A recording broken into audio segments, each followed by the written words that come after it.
তোমার কাছে প্রিয়াঙ্কার মোবাইল নাম্বার নেই? মন্দিরে বিয়ে? হ্যাঁ, এত তাড়াহুড়ো করে সব হলো। মনি, আমি একটু বেরোচ্ছি, ভাবলাম আজ প্রিয়াঙ্কার সঙ্গে দেখা করে যাই। তা ওকে ডাকুন না। না, আসলে মানে এখন তো এখানে নেই। আমি ওয়েট করছি, আমার কোনো তাড়া নেই। ওয়েট করে লাভ নেই। ওয়েট করে লাভ নেই তার মানে আপনি এফআইআর নেবেন না? না, নেব না। আপনি তাহলে আর একদিন আসছেন তো? হ্যাঁ হ্যাঁ, টাকাটা দিতে তো আসতেই হবে। আচ্ছা, ওখানে ওটা কি?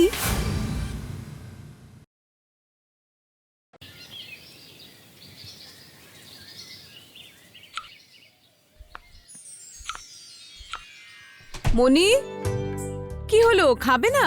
অনেক বেলা হয়ে গেছে তো। না বৌদি, তুমি খেয়ে নাও, আমার খেতে ইচ্ছে করছে না। সে কি, কেন? ব্রেকফাস্টও তো করনি। শরীর টরীর খারাপ নাকি? না গো বৌদি, শরীর ঠিকই আছে, মনটা ভালো নেই। কেন, কি হয়েছে আমায় বলো। আসলে সোশ্যাল মিডিয়ায় আমার একটা বন্ধু আছে, প্রিয়াঙ্কা নাম। প্রায় 2 বছরের বন্ধুত্ব, কোনোদিন দেখা হয়নি কিন্তু রেগুলার কথা হতো। মুখোমুখি দেখা না হলেও আমরা ভীষণ ভালো বন্ধু।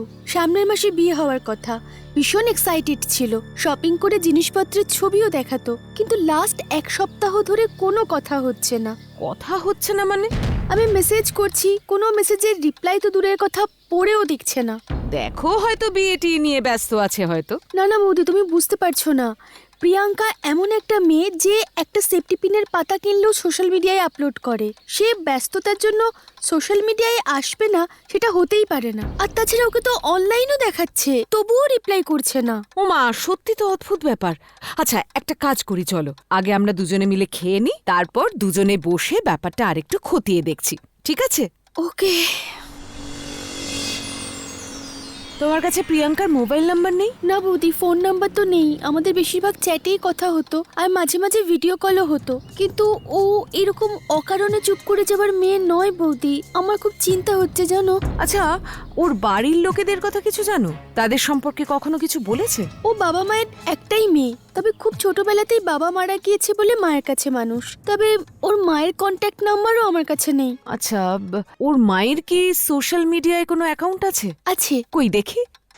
কিন্তু ওখানে কন্ট্যাক্ট করে কোনো লাভ নেই বৌদি। ওর মা নিজে খুব একটা টেক স্যাভি নয়, ওই অ্যাকাউন্টটা তৈরি করে দিয়েছিল, আর ওটা হ্যান্ডেল করতো ও নিজেই। আমি জানি এখানে মেসেজ করে কোনো লাভ নেই, কিন্তু কি? এই তো পেয়েছি ওর মায়ের মোবাইল নাম্বার। দেখো, অল্প বয়সী মেয়েরা সাধারণত সোশ্যাল মিডিয়ায় নিজেদের নাম্বারটা হাইড করে রাখে, কিন্তু আমি খেয়াল করে দেখেছি বয়স্কদের অ্যাকাউন্টে সেটা সাধারণত কেউ করে না। সত্যি বৌদি, ইউ আর জিনিয়াস।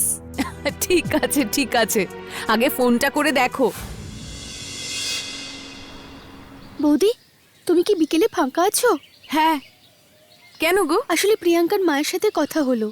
উনি বললেন যেদিন নাকি বিয়ের ডেট ফিক্স করা হয়েছিল তার আগেই নাকি প্রিয়াঙ্কার বিয়ে হয়ে গেছে। ওমা, সে কি, কেন? বললেন এমার্জেন্সি ছিল, কিন্তু হঠাৎ করে বিয়ে করে মেয়ে চলে যাওয়ায় ভদ্রমহিলা খুব মুষড়ে পড়েছেন। একা মানুষ তো, তাই আমাকে বারবার ওনার সঙ্গে দেখা করতে বললেন। কিন্তু আমি একা যাব কিনা সেটা বুঝতে পারছিলাম না, তাই তোমায় জিজ্ঞেস করতে এলাম। এই না না না না, অচেনা অজানা জায়গায় একা যাওয়ার প্রশ্নই নেই, আমি যাব তোমার সাথে। এভাবে হঠাৎ করে তোমায় এখানে আসতে বললাম বলে একটু অবাক হয়ে গেছো তো? না, আসলে আমি তো আগে কখনো এখানে আসিনি, তাই একটু। তা তো ঠিকই, আসলে অনিকেতের অফিসে হঠাৎ একটা এমার্জেন্সি এলো বলে হঠাৎ করেই গত সপ্তাহে বিয়েটা দিয়ে দিতে হলো। কোনো আত্মীয় স্বজন কেউই আসতে পারেনি। মন্দিরে গিয়ে কোনো রকমে বিয়ে করেই বিদেশে পাড়ি দিল দুজনে, আর আমিও পুরো একা হয়ে গেলাম। তাই একটু কথা বলে মনটা হালকা করব বলে তোমায় আসতে বললাম। মন্দিরে বিয়ে? হ্যাঁ, এত তাড়াহুড়ো করে সব হলো। ওর সাথে আপনার কথা হয়? ফোনে হয় না, আসলে ওর যখন রাত আমার তখন দিন, তাই কথা হয় না। তবে মেসেজ করলে ও ওর সময় মতো মেসেজের রিপ্লাই দেয়, ওইভাবেই কথা হয়। সোশ্যাল মিডিয়া অ্যাকাউন্টে মেসেজ করে? না না বাবু, আমি বুড়ো মানুষ, ওসব মিডিয়া টিডিয়া আমি পারি না। ও আমায় এমনিই মেসেজ করে। কিন্তু আমি তো রাতে মেসেজ করলেও রিপ্লাই করে না। ও মনে হয় বিয়ে করে আমাকে ভুলেই গেছে।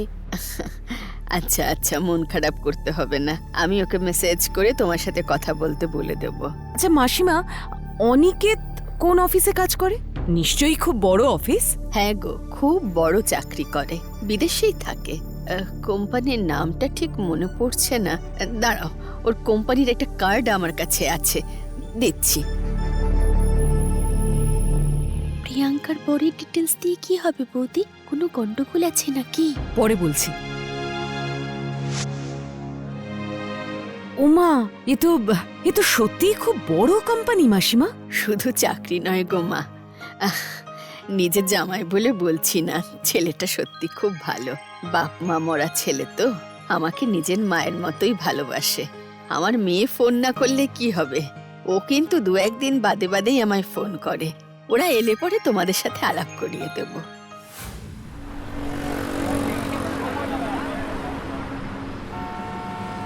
তোমার কি কোনো সন্দেহ হচ্ছে বৌদি? না, ঠিক সন্দেহ নয়, তবে দুটো ব্যাপারে সলিড খটকা লাগছে। কোন দুটো ব্যাপার? এক, বিয়ের রেজিস্ট্রেশন পেপার না জমা দিলে তো অফিসের থ্রুতে ডিপেন্ডেন্ট ভিসা পাবে না, তবে কি ও ট্যুরিস্ট ভিসায় গেল?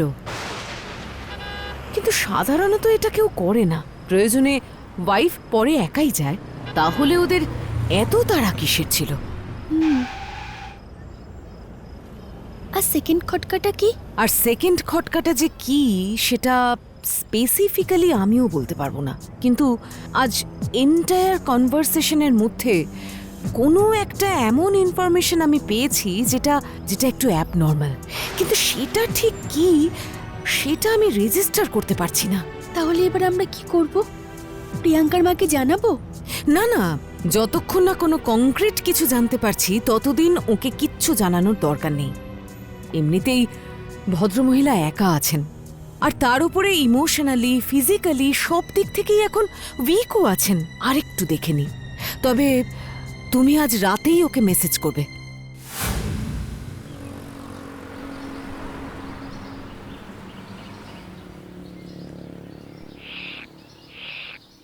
মনি, কাল প্রিয়াঙ্কাকে মেসেজ করেছিলে? হ্যাঁ বৌদি, প্রায় সঙ্গে সঙ্গেই রিপ্লাই করেছে। অনেকবার সরি বলেছে, পারলে হাতে পায়ে ধরে আর কি। মানে ফোনে কথা হয়েছে? না না, মেসেজেই কথা হয়েছে। আচ্ছা, তা এতদিন যোগাযোগ করেনি কেন? বললো ওদিকে নাকি সংসার গোছাতে খুব ব্যস্ত, তারপরে অফ টাইমে নাকি দুজনে মিলে শুধু ঘুরে বেড়াচ্ছে। এই দেখো না, আজ সকালে ছবিও লাগিয়েছে। কোথায় দেখি?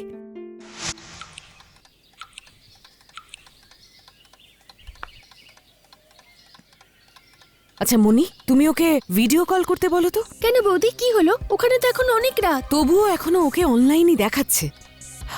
বলেই দেখো না। নাও। রিপ্লাই করেছে, বলছে ওখানে এখন অনেক রাত, ওরা শুয়ে পড়েছে। বলো কাল সকালে করতে, বা কাল যখন ওর সুবিধা হবে তখনই যেন করে। পারবে না বলছে বৌদি, ওর মোবাইলের ক্যামেরাটা নাকি কাজ করছে না, তাই ভিডিও কল করতে পারবে না। এক্সপেক্টেড। মনি, আমি একটু বেরোচ্ছি, মা মন্দির থেকে বেরোলে একটু জানিয়ে দিও, কেমন? Yes ma'am, how may I help you? আচ্ছা, আপনাদের অফিসে মিস্টার অনিকেত ঘোষ নামে কেউ কাজ করেন? অনিকেত ঘোষ R&D ডিপার্টমেন্টের তো? হ্যাঁ হ্যাঁ, রিসার্চ অ্যান্ড ডেভেলপমেন্টের। এই নামে সত্যি কেউ কাজ করেন কি? হ্যাঁ করেন তো, কেন বলুন তো? না, আসলে একটু পার্সোনাল কারণে দেখা করার ছিল। ও ওকে, কিন্তু উনি তো এখন বিদেশে আছেন। বিদেশে আছে? তার মানে প্রিয়াঙ্কার বর লোকটা মিথ্যে কথা বলেনি, সবই মিলে গেছে। কিছু বললেন ম্যাডাম? না না, আচ্ছা আমি কি ওর নাম্বারটা পেতে পারি? আসলে একটা ব্যাপার একটু কনফার্ম করার ছিল। কার্ডের নাম্বারটা কাজ করছে না, তাই। সেটাই স্বাভাবিক, আসলে ওটা তো ইন্ডিয়ান নাম্বার, ওটাতে ফোন বা মেসেজ করলে পাবেন না। ওই নাম্বারে একমাত্র সোশ্যাল মিডিয়ার অ্যাকাউন্টের থ্রুতেই চ্যাট করতে পারবেন। সোশ্যাল মিডিয়া অ্যাকাউন্টে মেসেজ করে? না না বাবু, আমি বুড়ো মানুষ, ওসব মিডিয়া টিডিয়া আমি পারি না। ও আমায় এমনিই মেসেজ করে। ইয়েস, তাই তো। বিদেশে থাকলে তো সোশ্যাল মিডিয়ার অ্যাকাউন্ট ছাড়া কেউ ইন্ডিয়ার ফোন নাম্বার ইউজ করে না, তাতে তো ইন্টারন্যাশনাল চার্জ লাগে। ইয়েস ম্যাম, আপনি ঠিকই ধরেছেন। তাই ওখানে গেলে সাধারণত এমপ্লয়িরা ওখানকার লোকাল সার্ভিস প্রোভাইডারের সিম কার্ড ইউজ করেন, সেটা শর্ট টাইম ভিসা হলেও। আর সেখানে উনি তো প্রায় 4 বছর ওখানেই আছেন। কি 4 বছর? কিন্তু আমি তো জানি উনি রিসেন্টলি বিয়ে করে ওখানে গেছেন। না ম্যাম, আপনার কোনো একটা কনফিউশন হচ্ছে। স্যার তো 4 বছর ধরেই তার ওয়াইফ আর কিডস নিয়ে ওখানে আছেন। এক মিনিট দেখুন তো, ইনিই অনিকেত ঘোষ তো? নো ম্যাম, আমি যে অনিকেত ঘোষের কথা বলছি ইনি সে নন। আমাদের অফিসের মিস্টার ঘোষের এজ অ্যারাউন্ড 50 হবে। মানে আপনি শিওর? মানে আপনাদের অফিসে এই নামে আর কেউ নেই তো? না ম্যাম, আই এম 100% শিওর।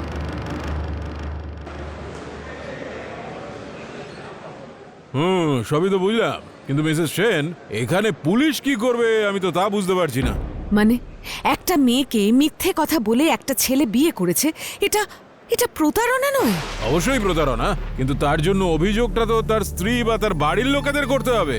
আপনি তো নিদেন পক্ষে তার আত্মীয় নন। দেখুন, হয়তো এতদিনে মেয়েটা সব জেনেও গেছে এবং ক্ষমাও করে দিয়েছে।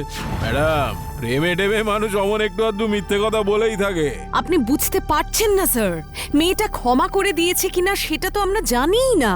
ওর সাথে ওর বাড়ির লোকের কথা হয়নি। এই একটু আগেই তো বললেন মেয়েটা মেসেজ করেছে। হ্যাঁ, কিন্তু ফোনে তো কথা হয়নি। ওহ ম্যাডাম, আপনি দেখছি খুবই আনরোম্যান্টিক টাইপের মানুষ। মাত্র 1 সপ্তাহ বিয়ে হয়েছে, এখনো যে মনে করে বাড়িতে মেসেজ করেছে, এটাই তো অনেক, তাই না? আপনার মনে হয় না আপনি ব্যাপারটা একটু বেশি লাইটলি নিচ্ছেন? এটা একটা মেয়ের সেফটির প্রশ্ন। না, মনে হচ্ছে না। আমার বরং মনে হচ্ছে আপনি অহেতুক ব্যাপারটা নিয়ে বাড়াবাড়ি করছেন। জোর করে অন্যের পার্সোনাল ব্যাপারে নাক গলিয়ে টিকটিকিগিরি করাটা বন্ধ করুন। আমাদের হাতে অনেক রিয়েল ক্রাইম কেস আছে। এসব মন গড়া গল্প শোনার সময় আমাদের হাতে নেই। আপনি আসুন। তার মানে আপনি এফআইআর নেবেন না? না, নেব না। যতক্ষণ না অবধি মেয়েটা নিজে বা তার অভিভাবক এসে অভিযোগ করছে, ততক্ষণ নেওয়া যায় না। বেশ, ঠিক আছে, যা করার আমি নিজেই করব। হ্যালো তোয়া, অফিসে আছিস? একটা দরকার আছে, আমি আসছি। এবার বুঝতে পারছিস আমার কেন চিন্তা হচ্ছে মেয়েটার জন্য? বুঝতে পেরেছি। এখন আমি তোকে কিভাবে হেল্প করতে পারি সেটা এবার বল। আমি তোকে প্রিয়াঙ্কার নাম্বার দেব, যেটা থেকে ও ওর মাকে মেসেজ করে। তোকে সেই নাম্বারটা ট্রেস করে বলতে হবে ওই নাম্বারটা দেশের কোথায় অ্যাক্টিভ আছে। পারবি? এস, পারবো। তুই এখন বাড়িতে যা, আমি কয়েক ঘন্টার মধ্যে তোকে ডিটেলটা ফোন করে জানাচ্ছি।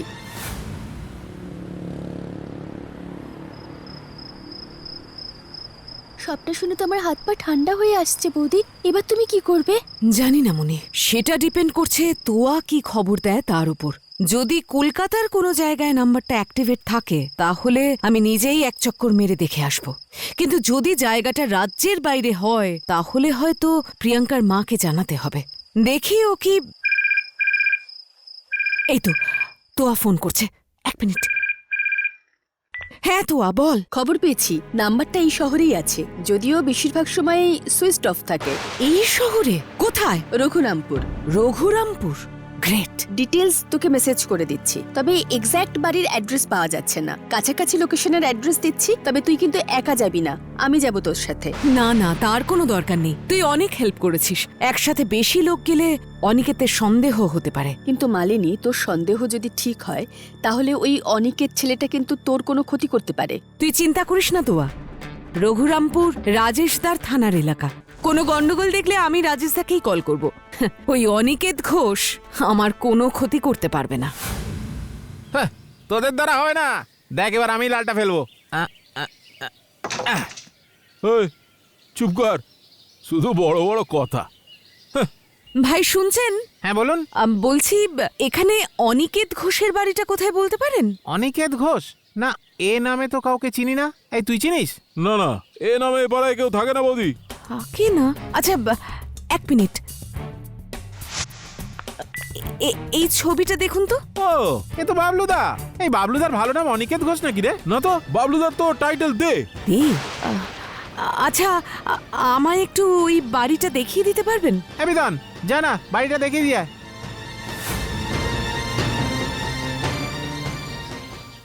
এই যে বৌদি, এই বাড়িটা। বাবলুদা, ও বাবলুদা, আরে গেটটা খোলো। কি ব্যাপার? অনিকেত বাবু, লেডিস হ্যান্ডব্যাগ, প্রিয়াঙ্কারই হবে নিশ্চয়ই। এই নিন।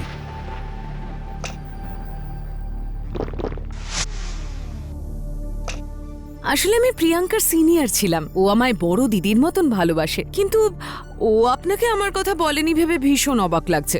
I am very heart. এই না না, কি যেন নামটা বললেন আপনার? মালিনী, তাই না? হ্যাঁ, এবার মনে পড়েছে। বলেছে আপনার কথা, বলেছে। ওহো, তাই বলুন। আচ্ছা, আপনি এখানের অ্যাড্রেসটা কোথায় পেলেন? ইয়ে মানে আপনি কি প্রিয়াঙ্কার মায়ের সাথে? না না, আসলে ওর আমার এত ভালো সম্পর্ক ছিল, কিন্তু কেউ আমরা কখনো একে অপরের বাড়িই যাইনি, তাই ইচ্ছে থাকলেও যোগাযোগ করতে পারিনি আর কি। তবে এমার্জেন্সি কারণে যে আপনাদের আগেই বিয়ে হচ্ছে সেটাও আমায় জানিয়েছিল। ও আচ্ছা আচ্ছা আচ্ছা, কিন্তু তাহলে এখানে কি করে এলেন? আমার মিথ্যের সাথে তাল মিলিয়ে মিথ্যে বলছে। না, আসলে ওর সাথে যোগাযোগ করাটা খুব দরকার ছিল। অনেক দিন আগে আমি ওর কাছ থেকে 50,000 টাকা ধার নিয়েছিলাম, ভেবেছিলাম বিয়ের সময় দেব, কিন্তু হঠাৎ বিয়ে হয়ে যাওয়াতে তখন টাকাটা জোগাড় করতে পারিনি। ও বলেছিল টাকা জোগাড় হলে যোগাযোগ করতে, কিন্তু তারপর থেকে কিছুতেই ওকে ফোনে পাচ্ছি না। 50,000 টাকা? হ্যাঁ, তারপর আমার এক বন্ধুকে ধরে ওর নাম্বার লোকেশন বের করলাম। ও টেলিকম ইন্ডাস্ট্রিতে আছে, তাই ও নাম্বারের লোকেশনটা দিতে পারলো। জানি কাজটা আনএথিক্যাল, কিন্তু কি করব, না হলে তো টাকাটা ফেরতই দিতে পারতাম না। না না, কোনো ব্যাপার না, ভালোই করেছেন যোগাযোগ করে। দিন, টাকাটা দিন, আমি প্রিয়াঙ্কাকে দিয়ে দেবো। এ বাবা, টাকাটা তো আমি আজ সঙ্গে করে আনিনি, ভাবলাম আজ প্রিয়াঙ্কার সঙ্গে দেখা করে যাই। তা ওকে ডাকুন না। না, আসলে মানে এখন তো এখানে নেই। ও আচ্ছা আচ্ছা, ঠিক আছে, আমি ওয়েট করছি, আমার কোনো তাড়া নেই। না না, ওয়েট করবেন না, ওয়েট করে লাভ নেই। ওয়েট করে লাভ নেই মানে? না মানে ও আজ বাড়িতে ফিরবে না। ও, তাই বলুন। ঠিক আছে ঠিক আছে, নো প্রবলেম। ও ফিরলে ওকে ফোন করতে বলবেন, আমি বাইরে কোথাও ওর সঙ্গে দেখা করে নেব, তখনই না হয় বিয়ের গিফট আর টাকাটা দিয়ে দেব। ঠিক আছে? আপনাকে এখন কি বলি বলুন তো? কেন, কি হয়েছে? Any problem? ওর আসতে দেরি আছে, কিন্তু আপনাদের তো বিদেশ যাওয়ার আছে, তাই না? ছিল তো, আর সে নিয়েই তো যত সমস্যা। কি সমস্যা? আসলে বিয়ের পরের দিন রাতেই আমাদের ফ্লাইট ধরার কথা ছিল, কিন্তু সেটা 2 দিন ডিলে হয়ে যায়, আর তার জন্য প্রিয়াঙ্কা আমার উপরে খুব রেগেও যায়। ও মা, এটা তো হতেই পারে, তাতে আপনার কি দোষ? আর বলেন কেন, সেই নিয়ে ঝগড়া করে বাড়ি থেকে বেরিয়ে ওর এক আত্মীয়ের বাড়িতে গিয়ে বসে আছে। বলেছে ওর যেদিন রাগ পড়বে সেই দিন ও নিজেই আসবে। ফোনটাও বাড়িতেই ছেড়ে গেছে, যাতে আমি ফোন করতে না পারি। কি সাংঘাতিক! কাকিমা তো চিন্তা করবেন। না না, ওই জন্য আমি রোজ মাকে ওর নাম করে মেসেজ করে যাচ্ছি। ও আচ্ছা, বুঝতে পেরেছি। ঠিক আছে, তাহলে আর অপেক্ষা করে লাভ নেই, আমি চলি। আপনি তাহলে আর একদিন আসছেন তো? হ্যাঁ হ্যাঁ, টাকাটা দিতে তো আসতেই হবে। আচ্ছা, ওখানে ওটা কি? বাড়ি সারাচ্ছেন নাকি? একদম কাঁচা মনে হচ্ছে। হ্যাঁ হ্যাঁ, ইয়ে না মানে ওই বাড়ি সারাচ্ছি না, ওই আসলে প্রিয়াঙ্কা তো বিকেলে চা খেতে ভালোবাসে, তাই ভেবেছি বিকেলে ওখানে দুজনে মিলে বসে চা খাবো, তাই ওই বেদিটা বানাচ্ছি। বুঝতে পেরেছি। আচ্ছা, আপনি আজ বাড়িতে থাকবেন কি? কেন বলুন তো?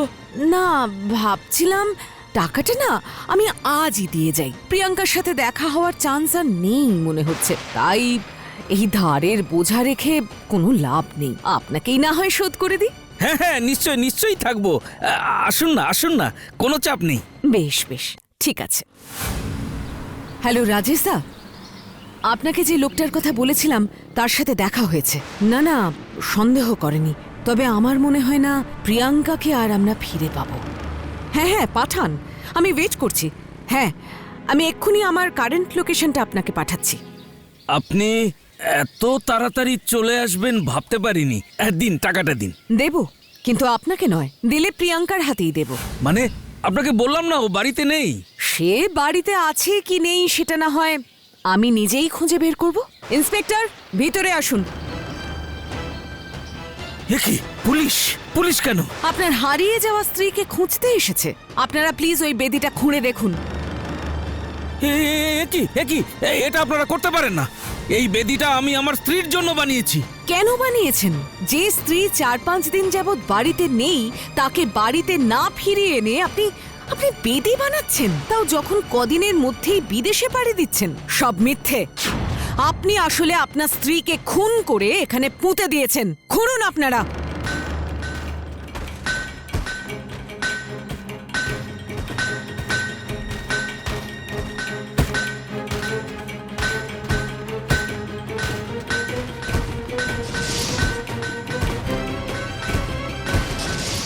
আই এম ভেরি সরি, আমি ওকে মারতে চাইনি। প্লিজ প্লিজ আমায় ছেড়ে দিন।